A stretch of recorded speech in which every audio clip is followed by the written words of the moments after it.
नाज़रीन, इसराइल ने ईरान के खिलाफ जंग छेड़ दी। फजाई हमलों में जौहरी और फौजी अहदाफ को निशाना बनाने का दावा, जबकि ईरान की जानिब से जवाबी हमला किया गया और इसराइल में इमरजेंसी नाफिज कर दी गई है। ईरान ने ड्रोन्स और बैलिस्टिक मिसाइल्स के जरिए इसराइल पर जवाबी हमला किया है और बैनुल-अक़वामी क़वानीन उसको यह हक देते हैं कि अगर उसकी सरजमीन पर हमला किया जाए तो वो उसका जवाब दे सकता है, और वो भरपूर जवाब अब दे रहा है। ईरान पर हमले का पहला मरहला मुकम्मल कर लिया। इसराइल की जानिब से यह बयान सामने आया। ईरान के जौहरी अफजूदगी निज़ाम को निशाना बनाया। इसराइली वज़ीर आज़म ने यह दावा किया। इसराइली हमले में पासदाराने इनकलाब के सरबराह शहीद हो गए। इसराइली हमलों में ईरान के कौन से साइंसदान शहीद हुए, नाम सामने आ गए। मुल्क का फ़ज़ाई दिफाई निज़ाम मुकम्मल तौर पर अलर्ट है। ईरान का पॉलिसी बयान सामने आ गया। इसराइली हमले में हमारा कोई किरदार नहीं, अमरीका ने वजाहत कर दी। इसराइल के साथ अमरीका को भी हमले की भारी कीमत चुकाना पड़ेगी। ईरानी अफवाज ने खबरदार कर दिया। ईरान ने मुसल्लह अफवाज के सरबराह और पासदाराने इनकलाब के नए चीफ का ऐलान कर दिया है। आप देख रहे हैं 92 डिजिटल और मैं हूं ज़ौक अहमद। नाज़रीन, इसराइल ने ईरान के खिलाफ बाकायदा जंग का आगाज कर दिया। फ़ज़ाई हमलों में जौहरी और फौजी अहदाफ को निशाना बनाया गया, जिसमें पासदाराने इनकलाब के सरबराह मेजर जनरल हुसैन सलामी और जौहरी साइंसदान शहीद हो गए। खबर एजेंसी के मुताबिक इसराइल ने जुमे की सुबह ईरान में दर्जनों मकामात पर फ़ज़ाई हमले किए हैं। दारुल हुकूमत तेहरान के शुमाल मशरकी इलाके में भी धमाकों की जोरदार आवाज़ें सुनी गईं और बाज़ मकामात से धुएं के बादल उठते दिखाई दिए।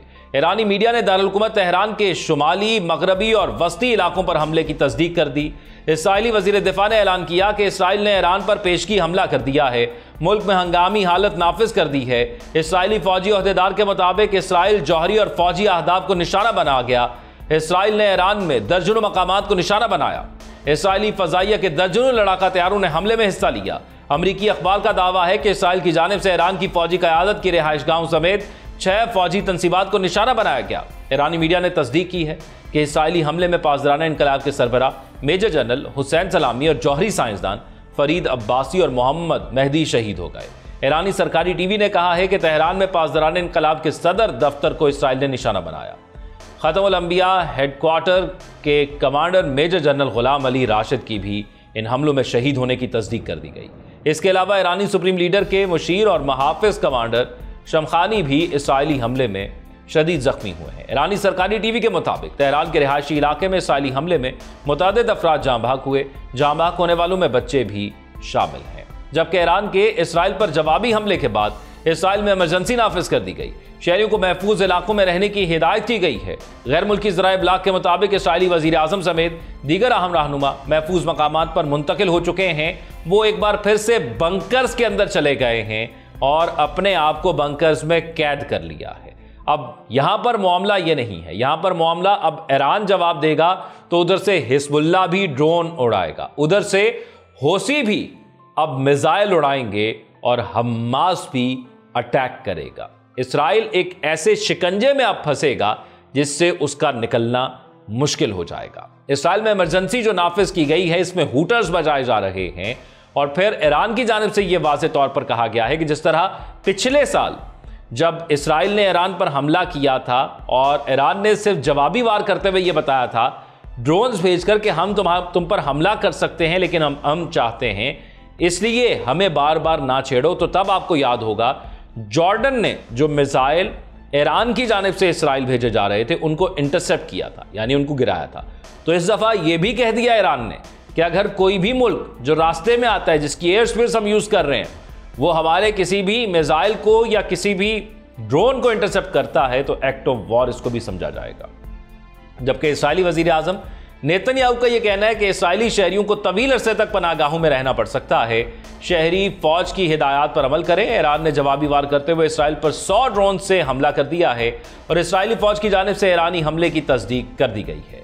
तफसीलात के मुताबिक इसराइली हमले के जवाब में ईरान की जवाबी कार्रवाई करते हुए इसराइल पर ड्रोन से हमला किया है और इसराइली फौज की जानिब 100 से ज़ायद ड्रोन्स भेजे गए हैं और तकरीबन 100 अहदाफ को निशाना बनाया जाएगा। आज सुबह इसराइल ने ईरान पर फ़ज़ाई हमला किया था। तेहरान में पासदाराना इनकलाब के सदर दफ्तर को इसराइल ने निशाना बनाया था। जबकि अब जो नई क़यादत, जो कि फ़ौजी क़यादत सामने आ रही है, उसकी जानिब से ये कहा जा रहा है कि हम बैलिस्टिक मिसाइल से भी हमला करेंगे और जो कुछ हमारी खुद मुख्तारी को चैलेंज करने के लिए किया गया है हम उसको नहीं छोड़ेंगे। जबकि इसराइली फौजी ओहदेदार का कहना है कि ईरान के पास चंद दिनों में 15 जौहरी बम बनाने के लिए काफी मवाद मौजूद है। इसराइल यकीनी बना रहा है कि ईरान के पास जौहरी हथियार ना हो। इसराइली फौज ने कहा है कि ईरान पर हमले का पहला मरहला मुकम्मल कर लिया है। हमले में ईरान के जौहरी अहदाफ समेत दर्जनों फौजी अहदाफ शामिल हैं। इसराइली वजीर आजम नेतन्याहू का कहना है कि हम इसराइल की तारीख के फैसला कुन मोड़ पर हैं। हमारी लड़ाई ईरानी अवाम से नहीं बल्कि ईरानी आमरीत से है। इसराइली वजीर आजम ने कहा कि ईरान के जौहरी अफजूदगी निज़ाम को निशाना बनाया है। हमारी लड़ाई ईरानी अवाम से नहीं बल्कि ईरानी आमरीत से है। और यह बयान आपको इससे कबल एक बार पहले भी सुनाई दिया गया होगा, जब डोनाल्ड ट्रंप ने खत लिखा था ईरान को और तब कहा था कि हम ईरान के साथ चाहते हैं कि अमन मुआहिदा हो, लेकिन हम ईरान की अवाम के खिलाफ जंग नहीं करना चाहते। जबकि ईरान का इस सवाल से कहना है कि मुल्क का फ़ज़ाई दिफाई निज़ाम मुकम्मल तौर पर अलर्ट है। ईरानी मीडिया ने तस्दीक की है कि अस्फहान सूबे में भी धमाकों की आवाज़ सुनी गई। इसके अलावा ईरान ने तेहरान के इमाम खुमैनी हवाई अड्डे पर तमाम परवाज़ें मुअत्तल कर दी हैं। जबकि ईरानी क़यादत का आला सिक्योरिटी इजलास जारी है। ईरान ने अपनी फ़ज़ाई हदूद ताहुक्म सानी बंद कर दी हैं। ईरान की जानिब से जवाबी बैलिस्टिक हमलों का खदशा होने के सबब इसराइल में हाई अलर्ट कर दिया गया है। और ये हाई अलर्ट पहली दफ़ा नहीं, वहाँ पर सायरन बजते हैं और लोग बंकरों में चले जाते हैं और फिर उनकी ज़िंदगी मुंजमद कर जाती है। और इसके बाद जब भी ऐसी सिचुएशन होती है, फिर इसराइल की आवाम बाहर निकलती है और एहतजाज करती है नेतन्याहू के खिलाफ, क्योंकि वो खुद जंग नहीं चाहते। लेकिन नेतन्याहू इस मशरक़ वुस्ता के अंदर किसी को भी अमन में देखता खुश नहीं होता। अमेरिका ने वाज़ेह किया कि ईरान पर इसराइली हमले में अमेरिका का कोई किरदार नहीं। इसराइल ने ईरान के खिलाफ एकतरफा कार्रवाई की है। जुमे की सुबह इसराइल ने ईरान पर फ़ज़ाई हमले करते हुए जौहरी और फौजी अहदाफ को निशाना बनाया है। इसराइली वज़ीर दिफा ने ऐलान किया है कि इसराइल ने ईरान पर पेशगी हमला कर दिया है, मुल्क में हंगामी हालत नाफिज कर दी है। इसराइली फौजी अहदेदार के मुताबिक इसराइल जौहरी और फौजी अहदाफ को निशाना बना रहा है। इसराइल ने ईरान में दर्जनों मकामात को निशाना बनाया। ईरान पर इसराइली हमले के बाद अमरीकी वज़ीर ख़ारजा ने अपने अहम बयान में कहा है कि ईरान पर इसराइली हमले में अमरीका का कोई किरदार नहीं है। इसराइल ने ईरान के खिलाफ एकतरफा कार्रवाई की है। अमरीकी वज़ीर ख़ारजा मार्को रूबियो ने कहा है कि हम ईरान के खिलाफ हमलों में मुलव्विस नहीं, हमारी तरजीह खित्ते में अमरीकी अफवाज का तहफ़्फ़ुज़ है। इसराइल ने हमसे कहा कि ईरान के खिलाफ कार्रवाई अपने दिफा के लिए ज़रूरी थी। उन्होंने कहा कि ईरान को अमरीकी मफादात या एहलकारों को निशाना नहीं बनाना चाहिए। दूसरी जानिब अमरीकी टीवी के मुताबिक अमरीकी सदर ट्रंप ने काबीना इजलास तलब कर लिया है। अमरीकी वज़ीर ख़ारजा मार्को रूबियो का कहना है कि हम ईरान के खिलाफ हमलों में मुलव्विस नहीं, हमारी तरजीह खित्ते में अमरीकी अफवाज का तहफ़्फ़ुज़ है। अमरीकी वज़ीर ख़ारजा ने कहा कि इसराइल ने हमसे कहा कि ईरान के खिलाफ कार्रवाई अपने दिफा के लिए ज़रूरी थी। ईरान पर यह हमले इतवार को तय अमरीका ईरान बिलवास्ता मुज़ाकरात से 2 रोज़ पहले किए गए हैं। और अब जो खबर सामने आई है इन मुज़ाकरात के हवाले से, वो खबर ये है कि ईरान ने इन मुज़ाकरात को तर्क कर दिया है। ईरान ने कहा है कि कोई मुज़ाकरात अब इतवार को नहीं होने जा रहे हैं। जबकि ईरान की जानिब से ये भी कहा जा रहा है कि अब हम जो हक रखते हैं जवाब का, वो हक हम इस्तेमाल करेंगे।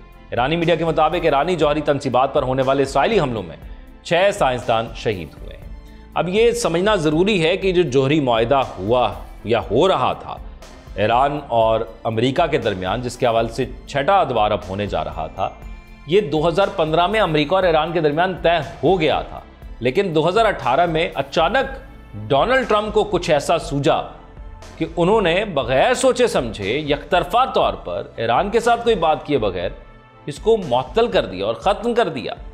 और फिर 2024 में उनको ख्याल आया, जब उन्होंने अपना ओहदा संभाला सदारत का 2025 में, कि दोबारा कर लेते हैं ये मामला।